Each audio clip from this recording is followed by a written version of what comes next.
Hola, buenos días, bienvenidos y bienvenidas a su programa Tus Derechos. El día de hoy vamos a hablar sobre seguridad social y parejas del mismo sexo, una situación en la cual también las parejas del mismo sexo han sufrido discriminación como en muchos otros ámbitos de su vida, pero que afortunadamente ha habido tribunales, entre ellos nuestra Suprema Corte, que ha dictado sentencias importantes para combatir y erradicar esta discriminación.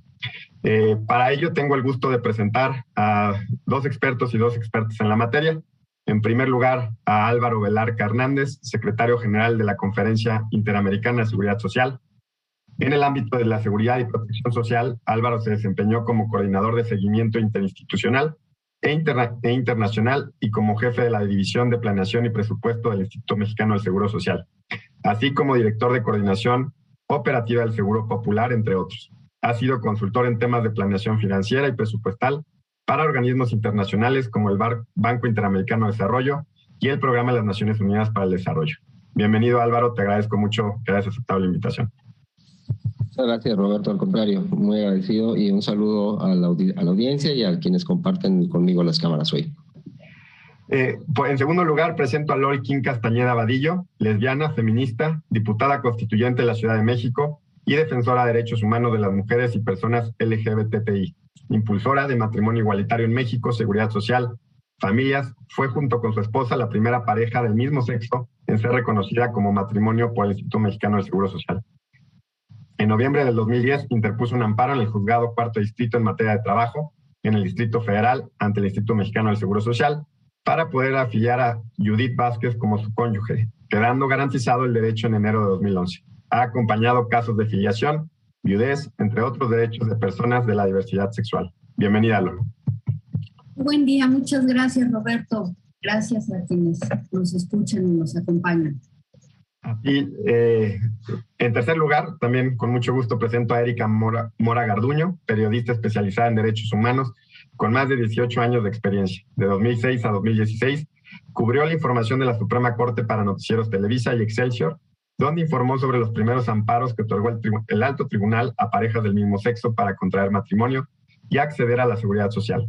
De 2016 a 2019, responsable de la estrategia digital de la Suprema Corte Mexicana y conductora del noticiero.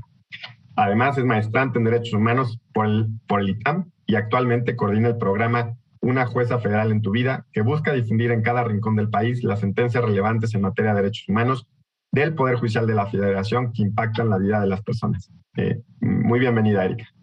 Muchas gracias, Roberto. Es un honor participar en este panel de destacados expertos en el tema. Gracias, Erika. Y finalmente, también con mucho gusto, presento a Carlos Aedo, que es activista LGBTI+, y defensor incansable de los derechos de las personas con VIH. Es fundador y coordinador del Programa de Salud Positiva para YAG México, organización de la sociedad civil mexicana encargada de promover, defender y garantizar los derechos humanos, sexuales y reproductivos de la comunidad LGBTI+, desde un enfoque de género y juventud. En el año 2021 recibió de la doctora Claudia Sheinbaum la medalla de la Ciudad de México al mérito médico por su labor como enfermero en atención a primera línea de atención a la COVID-19.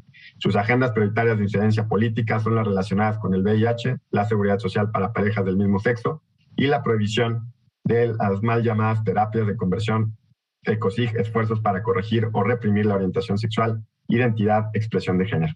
Bienvenido, Carlos. Muchas gracias, Roberto. Para mí es todo un placer compartir la mesa con personas a las que admiro profundamente, mis referentes como Lolkin, como Álvaro Velarca, como Erika. Muchas gracias. Gracias a ustedes. Álvaro, me gustaría iniciar la conversación, que nos dieras una breve introducción, digamos, ya que eres experto en el tema, sobre qué es la seguridad social, qué derechos involucra y para luego dar paso a ver cómo se relaciona esto con la discriminación que han sufrido las parejas del mismo sexo. Sí, claro que sí, Roberto. Pues mira, la seguridad social surgió en el siglo XIX en la Alemania de Bismarck y lo que proponía o lo que pretende la seguridad social es proteger a las personas a lo largo de toda su vida de cualquier eventualidad que pudieran tener. Este modelo, como surgió, es protegiendo a los trabajadores y a los beneficiarios de los trabajadores, es decir, a las entonces en una sociedad pues muy patriarcal, a las mujeres, esposas de los trabajadores y a sus descendientes. Todo esto ha ido transitando hacia otras formas de proteger y hacia una ampliación de los derechos de la seguridad social con independencia del tipo de familia, pero eso lo vamos a ver más adelante. Entonces, la seguridad social así se estableció, es, como su nombre lo indica, es un seguro, en México es el seguro social, y para tener acceso a la seguridad social, pues hay que, como cualquier otro seguro, hay que estar afiliado en este caso y hay que estar pagando las cuotas.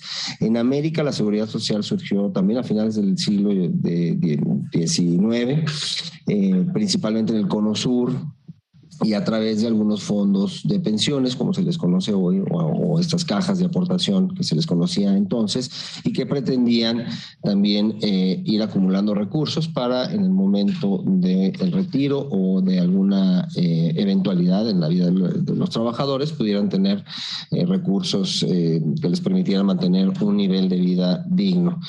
Con el tiempo también se fueron ampliando los seguros que proporcionaba la seguridad social, entre estos también los servicios médicos, otras prestaciones sociales, incluyendo, por ejemplo, guarderías e incluso en algunos países un seguro de desempleo. Este esquema del seguro de desempleo, por ejemplo, no es válido en todos los países. En el caso mexicano tampoco lo es. En el caso mexicano estamos hablando de 5 seguros básicamente que están previstos en la ley del Seguro Social. Y hablo del Seguro Social por tratarse de la institución de seguridad social más grande, solamente que tengamos en cuenta que hay otras instituciones de seguridad social a nivel federal.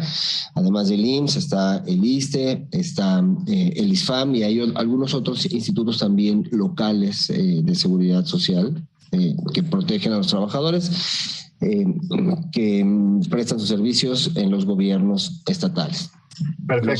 Los seguros que abarcan, entonces nada más te los menciono: el seguro de enfermedades y maternidad, invalidez y vida, guarderías y prestaciones sociales, riesgos de trabajo y cesantía de edad avanzada y vejez. Son los 5 seguros. Normalmente pensamos en el IMSS como un gran hospital, pero se nos olvida que son 5 los seguros y el seguro de enfermedades y maternidad es uno de esos 5 seguros.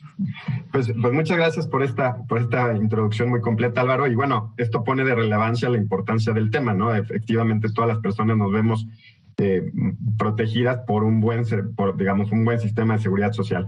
Y de ahí la importancia, Lol, de que reflexionemos sobre la discriminación que han sufrido las parejas del mismo sexo para tener acceso a todos estos seguros que mencionaba Álvaro, a todos los derechos que conlleva un buen sistema de seguridad social. ¿Nos podrías, contar cuál es este tipo de discriminación que existe, tanto legal como institucional, y cómo juegan los estereotipos que existen alrededor de las parejas del mismo sexo para, sostener esta discriminación?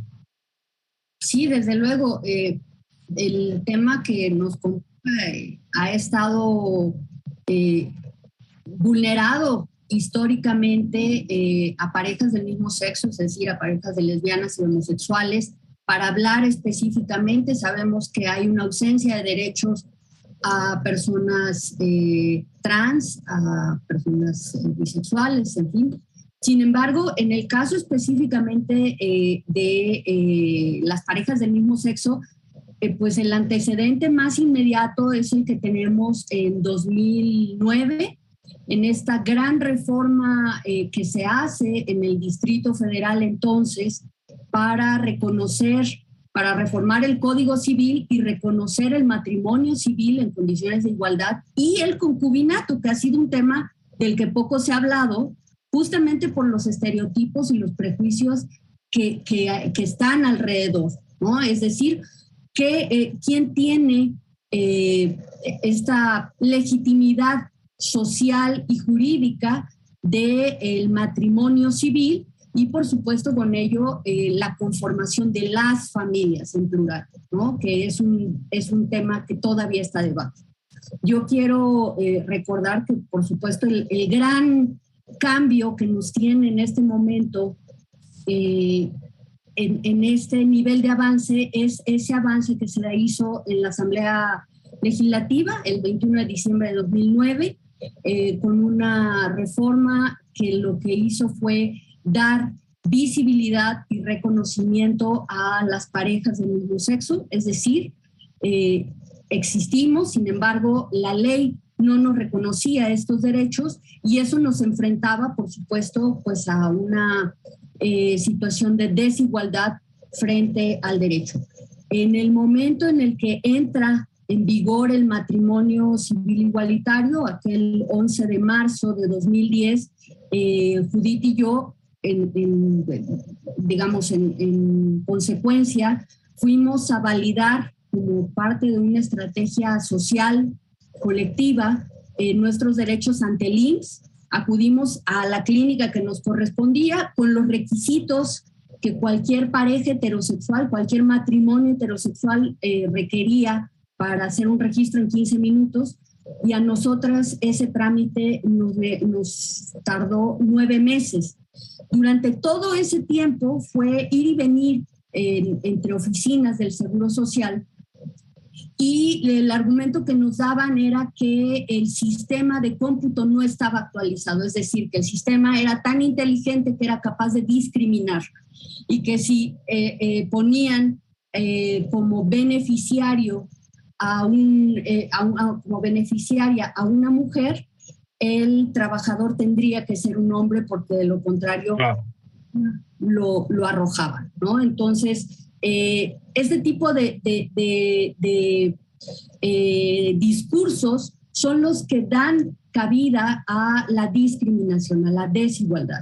De ello derivó en que tuviéramos finalmente una serie de encuentros y de entrevistas con el entonces director general Daniel Karam, quien de manera concreta nos dijo que tenía instrucciones presidenciales de no facilitar el proceso.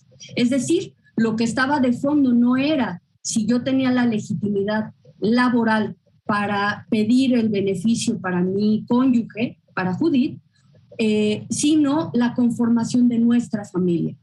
Sí, creo que Lol nos habla muy bien tu experiencia de estos obstáculos, no solo legales, sino institucionales. Y bueno, eso quisiera, Erika, que nos pudieras ahondar sobre este tema, ¿no? Ya nos habló Lol bastante de su experiencia personal, que es muy, muy enriquecedora, porque nos permite ver en la vida real de las personas cómo existen estos obstáculos cotidianos. Pero me gustaría también, si Erika pudieras ahondar, digamos, desde un punto de vista más estructural, más general, ¿cuáles son estos estereotipos que existen en contra de las parejas del mismo sexo y cuáles son los obstáculos que tienen para acceder a la seguridad social? Sí, con gusto, Roberto. Siguiendo la línea jurisprudencial de la Suprema Corte Mexicana a lo largo de los últimos 10 años, ha quedado acreditado que uno de los principales obstáculos a los que se enfrentan las parejas del mismo sexo para acceder a la seguridad social sigue siendo la discriminación. Y esta distinción injustificada es un problema de carácter sistémico estructural que se funda principalmente en estas asimetrías de distribución del poder y que está asociada a estereotipos. En general, los prejuicios provienen de una valoración positiva que se le da a la heterosexualidad, así como a la presunta congruencia que se cree que debería de existir entre la identidad de género de una persona y el sexo que le fue asignado al momento de nacer, o bien las características corporales que se consideran normales.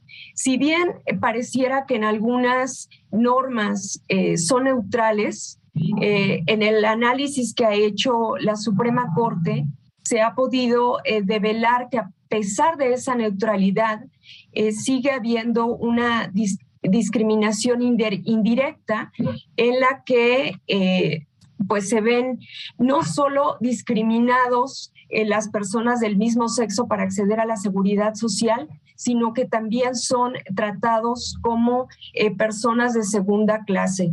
En la jurisprudencia de la Suprema Corte, la Corte, pues este alto tribunal ha tenido muy claro al matrimonio como un derecho que da acceso a otros derechos. Y uno de estos derechos, principalmente, es el que da acceso a la seguridad social. Sin embargo, la orientación sexual sigue siendo ese gran obstáculo para hacer realidad los derechos económicos, sociales y culturales, Y estos derechos en la práctica, aunque si bien están reconocidos, no se pueden ejercer debido a la falta de reconocimiento del matrimonio igualitario o de uniones civiles entre personas de orientación sexual o de identidad de género diversas. Muchas gracias, Erika. Nos queda tiempo para una intervención más. Carlos Santos, díganos el primer bloque.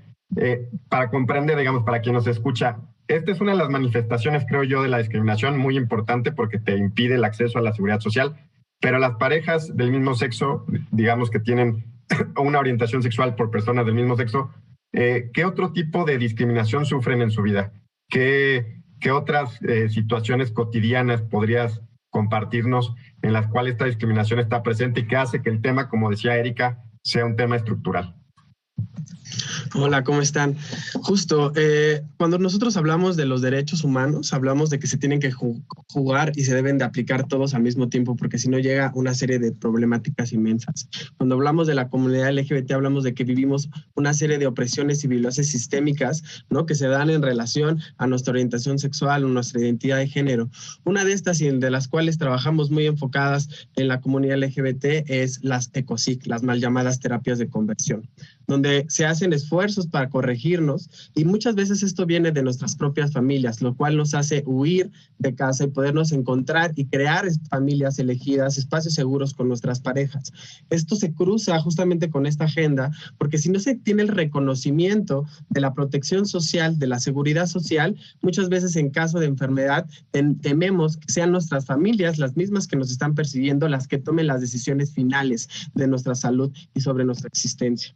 También sabemos que adicional a esto nos cruzan diferentes temas de salud que están focalizados o que están agudizados en nuestras experiencias, como lo es el caso del VIH, el cual tenemos el derecho a la confidencialidad, el derecho al anonimato, el derecho a no compartirlo quizá con nuestra familia nuclear y quizás solamente lo compartimos con nuestras parejas y que nos enfrentamos a grandes retos para accesar a una atención en salud específica y coordinada con nuestras parejas porque no tenemos estos accesos. Entonces nuestras experiencias van más allá siquiera del matrimonio igualitario. El matrimonio igualitario es punta de lanza, es sumamente necesario y necesitamos que se genere una cascada de leyes, una cascada de legislaciones, una cascada de intervención intersectorial para que realmente lo podamos lograr. Ya que nos encontramos muchas veces, que se encuentra aprobado el matrimonio igualitario en Yucatán. Sin embargo, esto se encuentra inoperante ya que no se modifican las normas o las leyes a nivel familiar y no podemos realmente accesar a los derechos que nosotros pensamos que tendríamos con ello, ¿no? Caso como lo que comenta Lolkin, nos sucede absolutamente en todos los espacios y todo el tiempo. No existe realmente una sensibilización y un involucramiento de todas y de todos los actores y actrices procuradores de derechos. Hablando de esto también, las personas que atienden la salud, el personal de blanco, no están involucradas en todas estas decisiones, ¿no? Las personas que nos atienden en ventanilla no tienen las instrucciones específicas para poder garantizar lo que se discute en las legislaciones, los derechos que se van ganando a través de las discusiones, más paneles y protocolos. Lo que nos urge es que no solamente quede como en la fiesta de ese día y los tweets que podemos publicar del logro ganado. Lo que nos está pasando es que no se nos está reconociendo de manera integral los derechos, no se están aplicando, ¿no? O sea, también sabemos esta gran frase que nos toca enfrentarnos todo el tiempo a ella, es que derecho legislado no es derecho ejercido. ¿Y cómo vamos a lograr ahora que sí podamos accesar a estos derechos, ¿no? ¿Cómo vamos a lograr que todas y todas reconozcan nuestras existencias y también reconozcan nuestras opresiones y se pueda innovar en el terreno de la aplicabilidad? Muchas gracias, Carlos. Tu intervención pues ahonda en esta desigualdad estructural, discriminación estructural, que fíjate, desafortunadamente, como mencionas, viene precisamente a veces desde la familia y finalmente se termina traduciendo en instituciones. Bueno, este es el primer bloque. Estamos hablando de parejas del mismo sexo y discriminación y seguridad social. Les recuerdo que nos pueden mandar sus comentarios a mi cuenta de Twitter, rniembro1, a la cuenta de Twitter de Justicia TV. Ya regresamos.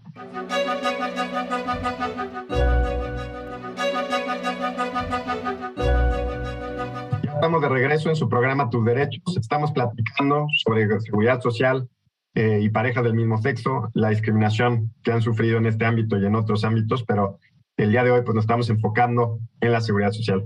Álvaro, me gustaría retomar la conversación contigo y que nos contaras cuáles son los deberes que tienen los estados derivados de su obligación de garantizar el derecho a la seguridad social sin discriminación y en condiciones de igualdad.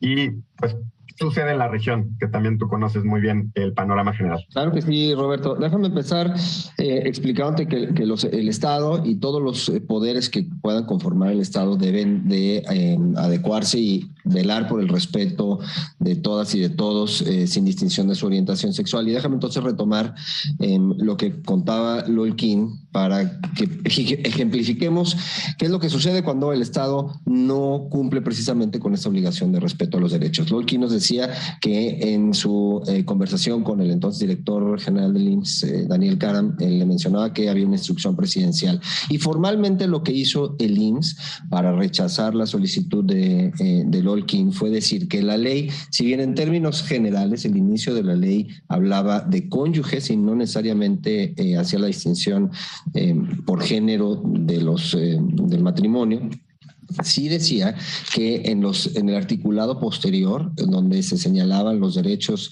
por cada uno de los 5 seguros que expliqué hace un momentito para los beneficiarios de la seguridad social, que ahí sí se hacía la distinción por género y entonces pues había una cierta inconsistencia ya en la propia ley que se volvía inconsistente con lo que se había permitido, con el matrimonio que se había permitido ya en la Ciudad de México y que es el que invocaba Lolkin para exigir sus derechos a la seguridad social. A pesar de este rechazo y de esta aparente inconsistencia, no se han hecho las modificaciones a la Ley General del Seguro Social a la fecha, solamente que en 2014 ya con el cambio de gobierno, dejamos el gobierno de derecha, tratamos otro gobierno, y entonces además ya de las resoluciones de la Suprema Corte ya se pudo garantizar el derecho a las personas del mismo sexo siempre y cuando hubieran pasado por un matrimonio. Todavía en el caso del concubinato es necesario hacer otros procedimientos para que puedan tener este derecho. Esto que ha sucedido en México en realidad es que ha pasado en muchos otros países de la región. Casi todos han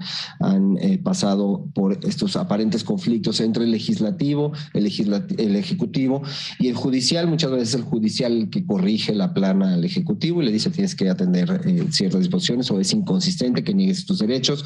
Muchas veces es el ejecutivo el que da el primer paso. Por ejemplo, en Costa Rica, la Caja Costarricense ha decidido pues dar los derechos de seguridad social a las personas del mismo sexo, aun cuando no haya sido o no fue todavía legal. Pero en esta historia y lo que ha pasado en todos los países de la región, y hablo de la región porque es el ámbito de influencia de esta Conferencia Interamericana de Seguridad Social, todo el continente americano, cuando hablamos ya de dar los derechos de seguridad social es porque ya hubo ciertos otros pasos previos legales y que tienen que ver desde la despenalización de la homosexualidad, del reconocimiento del derecho de las personas del mismo sexo a contraer el matrimonio y eventualmente el reconocimiento de los derechos que vienen vinculados. Pero en esta cascada de acciones legales, por ejemplo, en América todavía tenemos 9 países que penalizan la homosexualidad, si bien la Corte Interamericana de los Derechos Humanos reconoce que no se aplica íntegramente o al pie de la letra estas disposiciones legales, sí el solo hecho de tenerlas en la ley generan un entorno de discriminación y de prejuicios con la población LGBTI.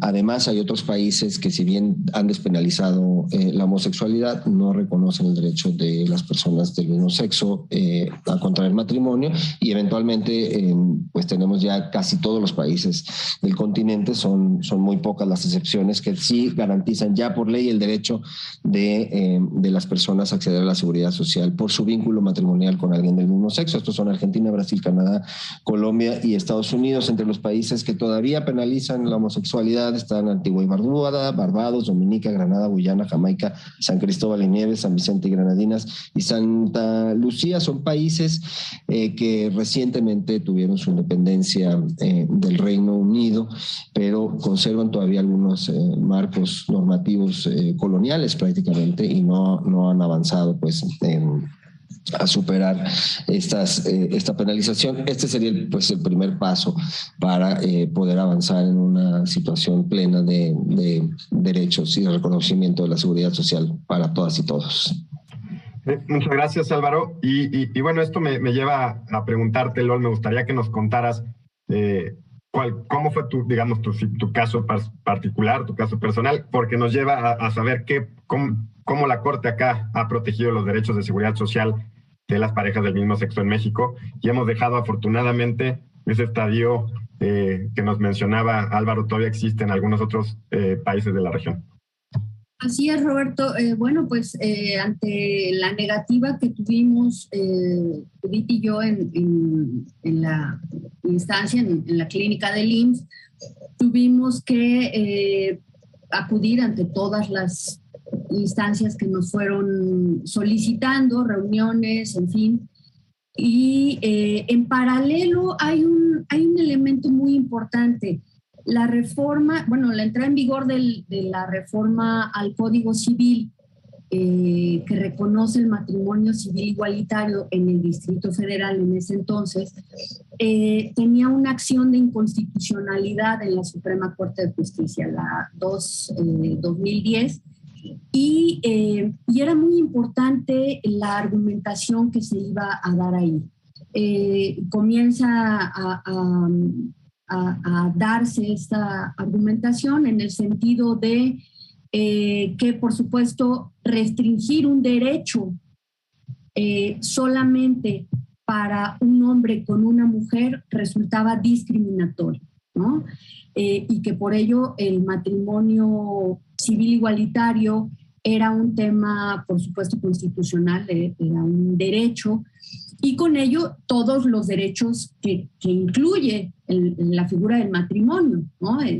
Pensemos en el matrimonio como una figura llave en donde está considerada la filiación, la tutela, la posibilidad de adoptar en conjunto, incluso los divorcios, ¿no? Que no haya atender temas de violencia, etcétera.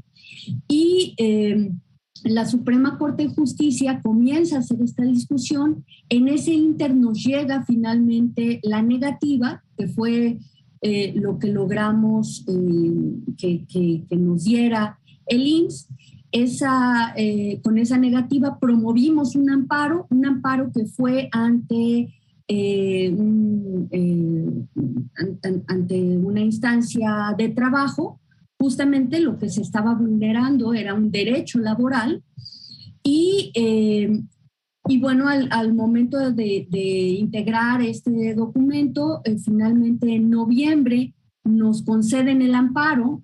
Ese amparo había sido ya turnado, digamos, para sus argumentos a la Cámara de Diputados, Cámara de Senadores, Secretaría del Trabajo, Presidencia de la República y, por supuesto, al Seguro Social. Derivado de toda esa argumentación, el amparo nos es concedido y a finales de noviembre, y decide de manera directa nuevamente la Secretaría del Trabajo a través de su secretario Javier Lozano y la Presidencia de la República a través del presidente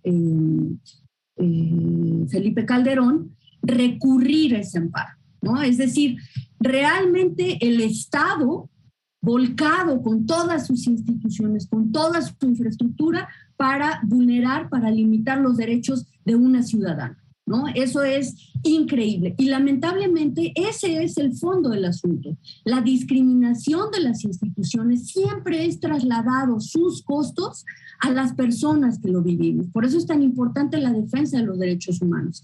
A partir de eso, tuvimos una reunión y me parece que alcanzan a entender que el haber recurrido a este amparo lo único que iba a hacer era elevar el tema a una instancia mayor y deciden desistirse. Por eso es que nuestro amparo finalmente nos es otorgado en enero de 2011 y somos la primera pareja que podemos hacer esto, que ya veníamos con toda una estrategia en todo el país con estos derechos.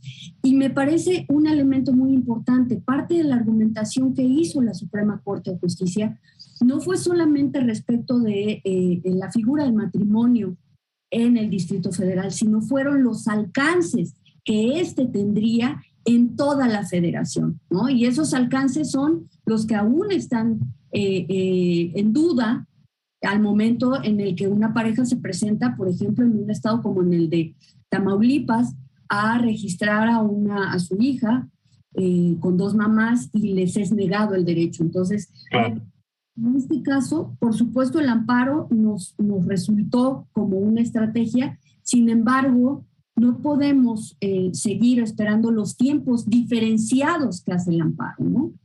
Sí, y bueno, es muy interesante tu experiencia personal, porque desde un punto de vista jurídico, digamos, la estrategia jurídica fue exitosa y logró detonar cambios pues en todo el país, aunque evidentemente pues faltan cosas por hacer, como ya mencionaba Álvaro.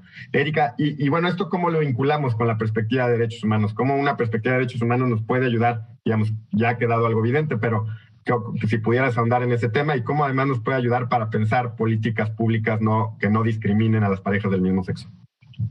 Sí, por supuesto, Roberto. En la reforma constitucional en materia de derechos humanos de 2011 representó un cambio de paradigma, y de este nuevo paradigma yo diría que hay 3 elementos que permiten formular políticas públicas con un enfoque de derechos humanos en materia de seguridad social. Una de ellas sería esta prohibición constitucional de discriminar por orientación sexual, que quedó claramente reconocida en el artículo 1 constitucional, donde se incluye las preferencias sexuales y que se ha pugnado porque se reconozca como orientación sexual, como una categoría sospechosa, como esos elementos de los que debe tener especial cuidado para que no se esté ante una discriminación a grupos en condiciones de vulnerabilidad. Otro de los elementos que estimo que a partir de este nuevo paradigma de derechos humanos es muy importante para formular políticas públicas tiene que ver con la importancia del derecho internacional de los derechos humanos, con esta obligación que tiene el Estado de promover, de respetar, de proteger y de garantizar los derechos humanos y de hacer la mejor interpretación posible de esos derechos que más le favorezcan. Y otro elemento muy importante sería esta obligación de todas las autoridades de garantizar los derechos humanos. Podríamos decir que los mínimos transversales en las políticas públicas con perspectiva de derechos humanos tienen que incluir la igualdad y no discriminación, la participación de los grupos en condiciones de vulnerabilidad, la coordinación y articulación entre niveles y órdenes de gobierno, los mecanismos de exigibilidad y tomaré muy en cuenta lo que ha desarrollado como línea jurisprudencial la Suprema Corte, que tiene que ver con el principio de progresividad de los derechos humanos, que ha sido una línea estratégica para guiar políticas públicas. Un poco ya lo comentaban respecto a que si bien en algunos estados existe ya como norma la posibilidad de que puedan contraer matrimonio y también se reconoce el concubinato entre parejas del mismo sexo, lo cierto es que no existen las condiciones para exigir este derecho y se termina recurriendo a la judicatura. Podríamos decir que las políticas públicas con un enfoque de derechos humanos también deben responder a los principios de indivisibilidad e interdependencia, y la consecuencia inmediata es que cuando se le imprime una perspectiva de derechos humanos a la política pública, esta tendrá que entender el problema público como ejercicio de derechos, es decir, no como otorgar un beneficio, sino el reconocerlos como personas que tienen los mismos derechos y no tratarlos como ciudadanos o ciudadanas de segunda clase. Muy bien, Carlos, ahora me gustaría preguntarte, esto se vincula y vamos a escuchar cuando hablamos de discriminación hacia parejas del mismo sexo o discriminación por razón de género, por ejemplo, sobre la heteronormatividad. Este es un concepto que es importante que quien nos escucha lo entienda, quede claro, y cómo se vincula con las prácticas discriminatorias.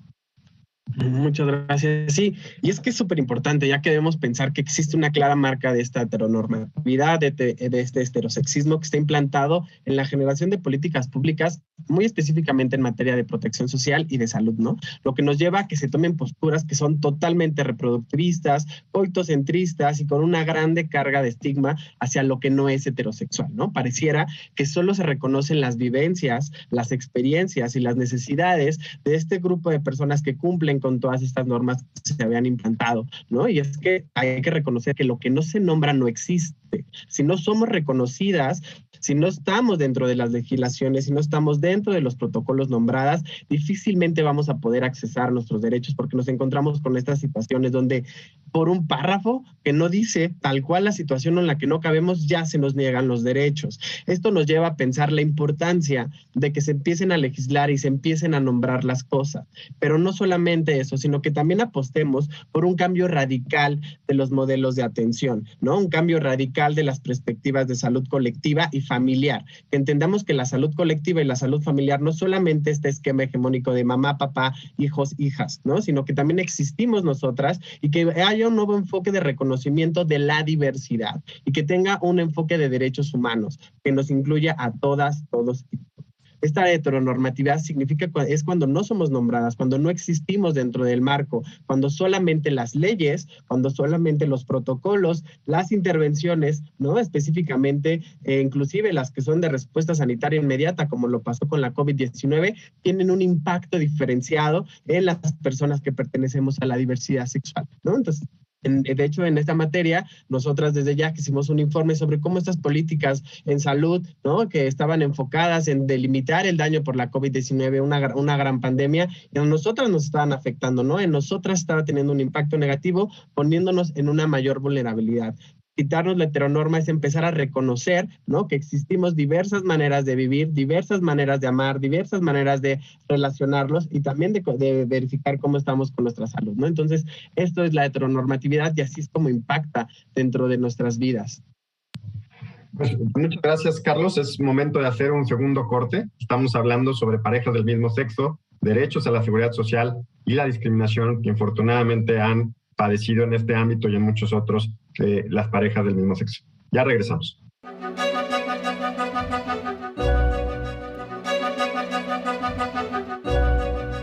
Ya estamos de regreso en su programa Tus Derechos. Estamos hablando sobre seguridad social, parejas del mismo sexo y discriminación.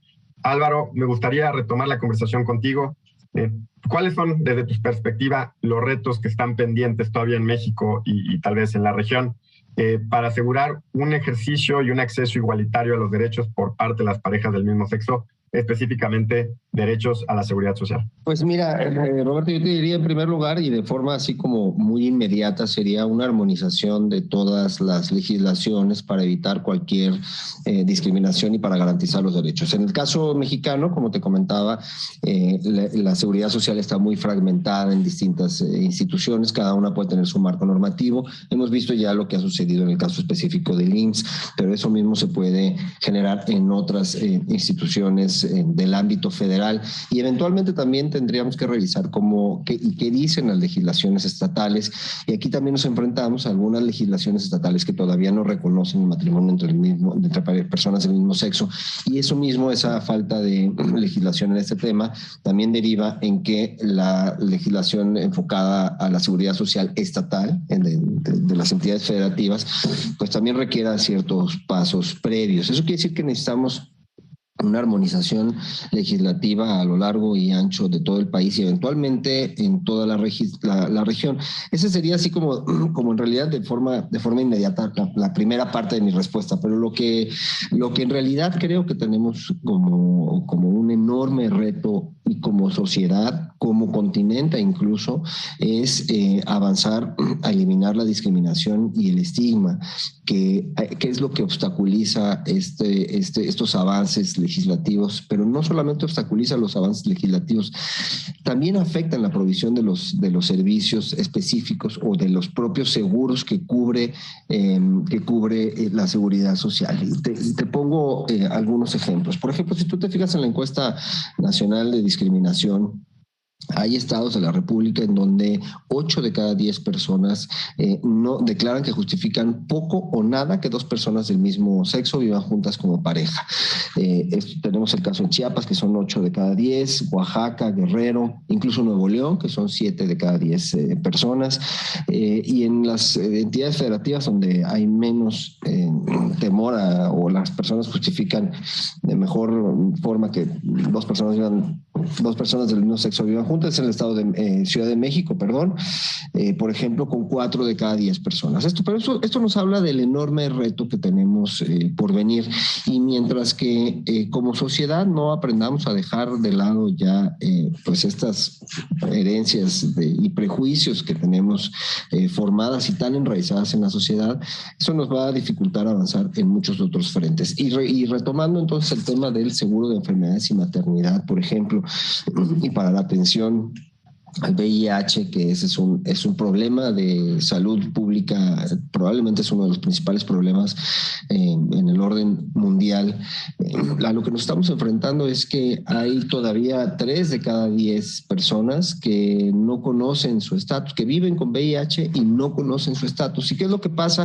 ¿Por qué no se acercan a las unidades médicas a hacerse una prueba de detección? Precisamente por este estigma y discriminación. Entonces, se vuelve un problema de fondo que afecta en muchísimas otras vertientes. Afecta a la provisión de los servicios médicos, afecta a la erradicación de una pandemia como el VIH, de la que ya podríamos haber erradicado, porque ya tenemos los medicamentos propicios para eliminar la transmisión del virus desde hace mucho tiempo, pero también afecta a la provisión de los otros seguros y fomenta el empobrecimiento, por ejemplo, de una pareja que pierde a su pareja, hombre o mujer, y no puede acceder a una pensión o no puede acceder a los beneficios que le proporcionaría la seguridad social. Todo eso es lo que se vincula específicamente por este gran reto eliminar el estigma y la discriminación. Así es. Y bueno, este tema de la discriminación y de los estereotipos que existen, LOL, me lleva a preguntarte cuál es la importancia que tienes, que ya se ha mencionado en el programa, de comprender que la familia, pues no hay un solo modelo de familia, como se aprendió tradicionalmente, y que se vincula con este tema de los estereotipos y discriminación. ¿Cuál es tu perspectiva sobre este tema? Y desde luego me parece que uno de lo que sigue todavía en duda es la composición de la familia o de las familias. Y ahí me parece que la Suprema Corte de Justicia ha fortalecido de manera muy importante estos argumentos que nos han servido para reconocer nuevos derechos, que han acompañado de manera muy afortunada a la sociedad civil y que incluso han servido de motor para hacer algunas nuevas legislaciones y demás. Entender que la familia no tiene una composición única como se pensaba por mucho tiempo, y que fue la figura que tuvo una legitimidad absoluta, que era un hombre con una mujer que procrean hijos entre sí.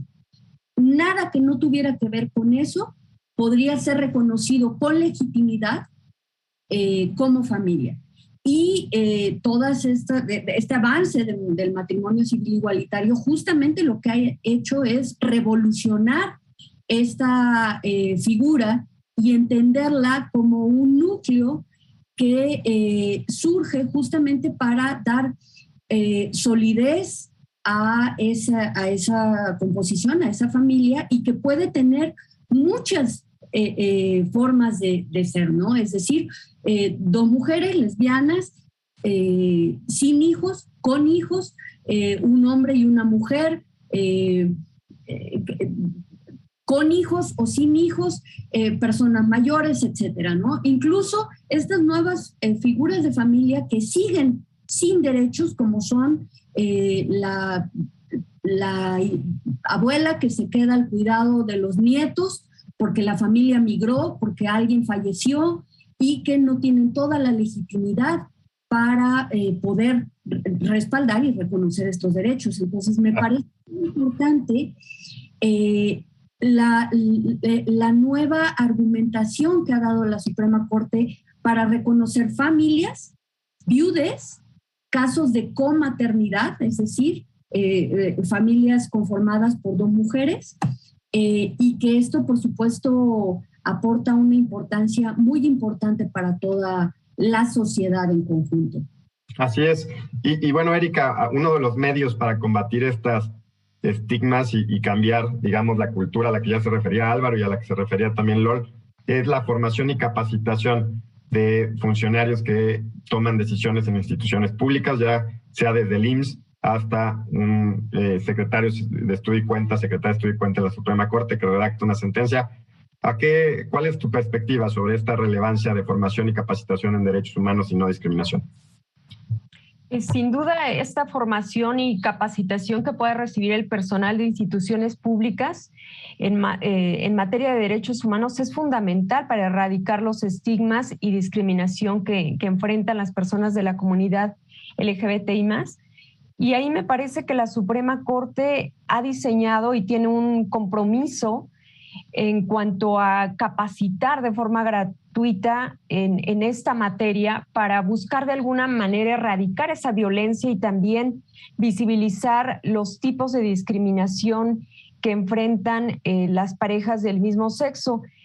La propia Comisión Interamericana de Derechos Humanos, en un informe de 2018 sobre avances y desafíos hacia el reconocimiento de los derechos de las personas LGBTI en las Américas, recomendó justamente esta capacitación a funcionarias y funcionarios públicos desde una forma intersectorial, articulada con base a un enfoque de derechos humanos, cuidando el tema de la educación, el trabajo, la seguridad social, la alimentación, la vivienda y la salud, y ante todo que sea una capacitación orientada a garantizar la participación y el empoderamiento de las personas LGBTI. También señaló la Comisión Interamericana en ese informe que las estrategias deben considerar la interseccionalidad con otros factores. Ya hablamos de la violencia estructural, para que esto permita profundizar y erradicar las violaciones a los derechos humanos, como son el origen étnico, el género, la condición migratoria y la situación de desplazamiento. Así es, y bueno, importantísimo revisar este documento que haces referencia. Y Carlos, antes de irnos a la última ronda de conclusiones, estuviste metido, vinculado con el tema del COVID. Desde tu perspectiva, ¿cuáles son los aprendizajes que tenemos? ¿Qué es lo que representó para las parejas del mismo sexo o las personas con orientación sexual no normativa? ¿Qué significó el COVID-19 y qué podemos aprender? Durante la pandemia de la COVID-19 queda muy claro esto que nos comentaba Erika. El derecho a la salud goza de esta característica de la interdependencia. Si no gozamos de todos nuestros derechos, no podemos ejercerlo y no estamos preparadas ni listas ante una pandemia. Una de las principales cosas que nos fuimos acercando es que nuestras experiencias nos llevaban a un mayor riesgo de adquirir COVID, ¿no? Las personas dentro del núcleo en comparación, las personas de la diversidad sexual adquirían más COVID que las personas que no eran que no están dentro del colectivo LGBT. También nos enfrentamos a que las violencias en casa se agudizaron ya que estábamos en el confinamiento. Al mismo tiempo estábamos alejadas de la protección de nuestras familias, ¿no? Cuando nosotros pensamos en seguridad social, cuando pensamos en salud, pensamos en este derecho a tener la certeza de que mi familia, de que mi pareja va a estar protegida en caso de que algo suceda. Y en esta ocasión sucedió, ¿no? Sucedió a nivel global, sucedió en el momento donde todas las personas estábamos expuestas, hubo pérdida de empleos, ¿no? Hubo cierre de locales y muchas veces las personas de la diversidad sexual nos encontramos en la parte de la informalidad, ya que hay un sesgo también en el acceso a un trabajo digno y reconocido, y empezó a tener estos impactos diferenciados. También nos encontramos que había un abandono del tratamiento a la hormonización, un abandono del tratamiento antirretroviral en algunos casos por esta lejanía de los servicios que se encontraban totalmente concentrados en el tema de la COVID-19. Hablando de otras experiencias, también nos encontramos que las personas perdieron sus viviendas. Muy específicamente vimos el caso de las mujeres trans trabajadoras trabajadoras sexuales que con el cierre de los hoteles se quedaron nuevamente en la calle y doblemente expuestas a la transmisión de la COVID-19 y a otras grandes vulnerabilidades. Tenemos muchísima información sobre este tema. Invito a todos los que nos están escuchando, a las personas que estamos en este panel y especialmente a todos los que están tomando decisiones, que lean el informe del impacto diferenciado de la COVID-19 que se puede consultar en impacto-covid-lgbt.mx, donde van a encontrar una serie de datos que están respaldados por la COPRED, por más de 20 organizaciones de la sociedad civil que trabajan el tema específicamente de la garantía de derechos de las personas de la diversidad sexual, donde estamos manifestando qué fue lo que sucedió y por qué es importante nombrar qué fue lo que sucedió para que busquemos mecanismos para la no repetición. Claro. Tenemos que cubrir estos huecos que han quedado de esta evidencia de lo que fue la experiencia de la COVID-19 para que no nos vuelva a suceder. Tomémoslo como ejemplo, ¿no? Tomémoslo como un ejemplo de resiliencia y de cambio y apostemos a la innovación en políticas incluyentes. Que cada vez que tomemos una decisión que tenga que ver con salud, pensemos en todas las experiencias posibles, porque si no estamos dejando a las personas atrás. Nos estamos quedando atrás por falta de esta perspectiva diversa en cómo se están planeando y ejecutando las políticas públicas y las medidas de reparación o de limitación del daño. Pues importantísimo verificar ese documento, estudiarlo, Carlos, y te agradeceríamos si nos lo puedes compartir. Nos quedan 5 minutitos. Les pido una conclusión o reflexión final muy breve. Álvaro, empezamos contigo. Debemos seguir avanzando, debemos seguir exigiendo al Estado, a los 3 poderes de cada uno de los estados, que avancen en este reconocimiento a los derechos de todas y de todos. Es por el bien de la sociedad, no solamente por un grupo en particular, y que heredemos un mejor planeta a las siguientes generaciones. Muchas gracias, Álvaro. Totalmente de acuerdo contigo. Lol, adelante, por favor.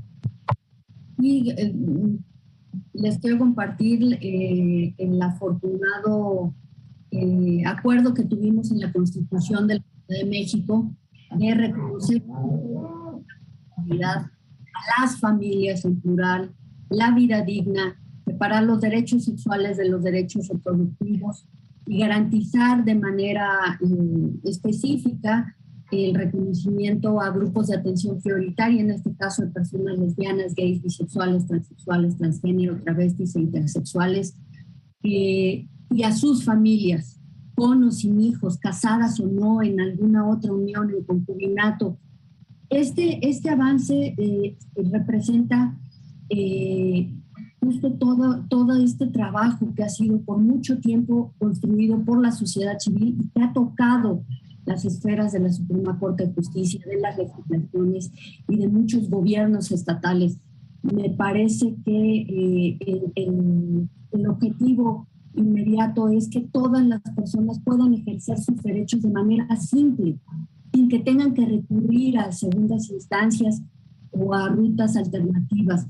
Me parece muy importante celebrar esta ruta de modernización y de armonización del IMSS, que tiene pendiente el tema de la viudez, y por supuesto celebrar toda la divulgación de derechos que hace la Suprema Corte de Justicia de la Nación. Muchas gracias. Gracias, Lol. Erika, adelante. Muy breve, invitarlos a que consulten los cuadernos jurisprudenciales de la Suprema Corte. La verdad es que el alto tribunal se ha tomado muy en serio los derechos de la diversidad sexual. La conclusión de los fallos de la Corte es que las parejas conformadas por el mismo sexo son legítimas y merecen el reconocimiento del Estado, y por lo tanto no hay ninguna justificación razonable para que de forma constitucional queden excluidos de la seguridad social. Así es. Y finalmente, Carlos, por favor. Avanzar en legislaciones, avanzar en protocolos e innovación a esto, no solamente corresponde al reconocimiento de los derechos, también es una reparación del daño histórico que hemos sufrido las comunidades LGBT ante la negación de los derechos humanos. Apostemos por esta visión. ¿Cuán necesario es Lolkin Castañeda? ¿Cuál necesario es Álvaro Velarca? ¿Cuál necesario es Erika Mora? Para que podamos darle rostro y darle voz a estas situaciones. Utilicemos todas nuestras plataformas, si aunque no pertenezcas a la diversidad sexual, te digo que no necesitas ser la causa para defenderla. Sumemos por todas, todos y todes.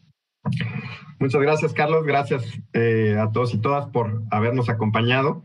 Fue un programa muy rico en contenido en el que hemos podido comprender la situación de discriminación estructural que sufren las parejas del mismo sexo, no solo en el acceso a los derechos a la seguridad social, sino en otros muchos ámbitos de su vida. Les recuerdo a quienes nos escuchan que este es un programa que se lleva a cabo en colaboración con la Oficina de la Alta Comisionada de las Naciones Unidas para los Derechos Humanos y la Suprema Corte de Justicia de la Nación. Hasta la próxima.